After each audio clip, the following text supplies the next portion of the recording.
What's up, everybody? Welcome back to the garden by the brook. Plum tree's looking pretty nice, huh? The focus of today's video is going to be planting potatoes, telling you about my potato situation. I think it's going to be fun to watch them grow. So you can see we've got some other stuff to plant out too. We'll get there, but today it's all about potatoes. We're going to be dropping them in a relatively new side garden bed that we're still kind of developing here. So far we've got squash right here and a whole bunch of potatoes. So that's where they're all going in. I'm going to bury them each a little bit and then we're going to hill them later. So the variety I'm planting today is called Kennebec. It's a white potato that is known for being pretty fast growing and prolific. Most potatoes are prolific, but these ones are supposed to be really nice. Flavor-wise, they're supposed to be really good for frying, and that's how I like to do my potatoes, along with baking, so we'll see.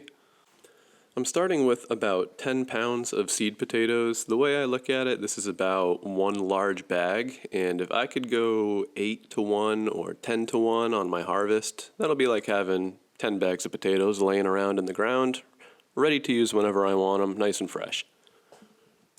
So what I've done here is to dig 2 long trenches and then space the potatoes out in the trenches about 10 inches apart.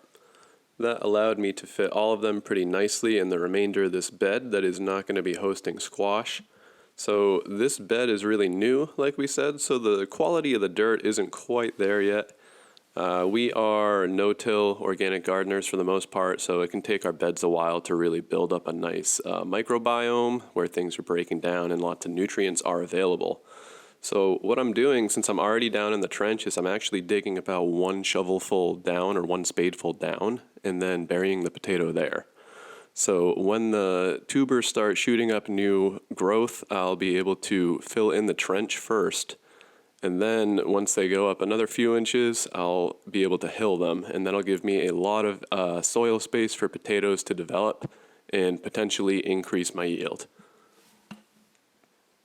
So sort of a trench and hilling combination is what I'm doing. And now I'm just going to take a little bit of water with the watering can and get these settled in and wet. So they're not going to need much water overall, but we're going to get them started with a little bit here. Alright, wanted to give you a quick update on what else is growing. So we got some lettuce that's really starting to fill out this bed now. Some of them are really small, but some of them are taking off quite nicely. You can see we've got a row of peas along the back here. Those are starting to go pretty well now. We need to start thinking about getting some twine there for them so they got something to climb up. The garlic has also been pretty impressive this year. We actually planted it properly last year instead of trying to rush a spring planting or not giving them the compost they need. We tucked them in last year and gave them lots of compost. Plum trees are looking great and got a little surprise.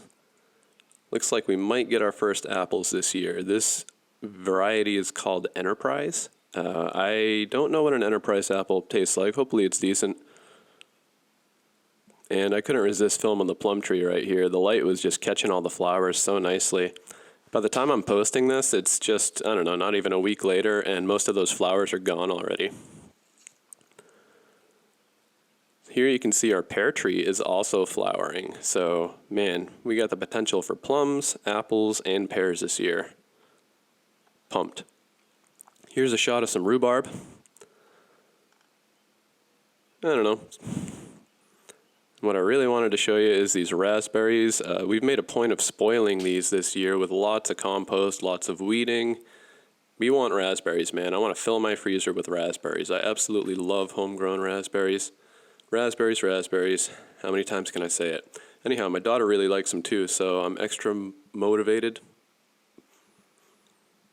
This is called comfrey. It's a really cool flowering perennial. It's one of the earliest significantly flowering perennials that we have in the garden. The bees love it. Hummingbirds love it. It's supposed to be really good at bringing nutrition up from deep down in the dirt, too. Here's another squash mound that I wanted to show you quick. It's actually 2 little mounds next to one another. We planted some winter squash in there and some summer squash, direct sown. You can see we got a lot more things to plant out. Got cabbages, red cabbages. We got yodfa, which is a really cool green. There it is. These red cabbages here, we got to get in the ground because they're really good at growing in the spring.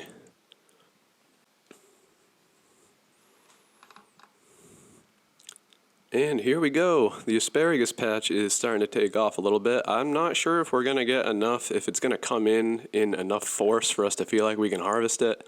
Last year we chose not to. We were really hoping to this year.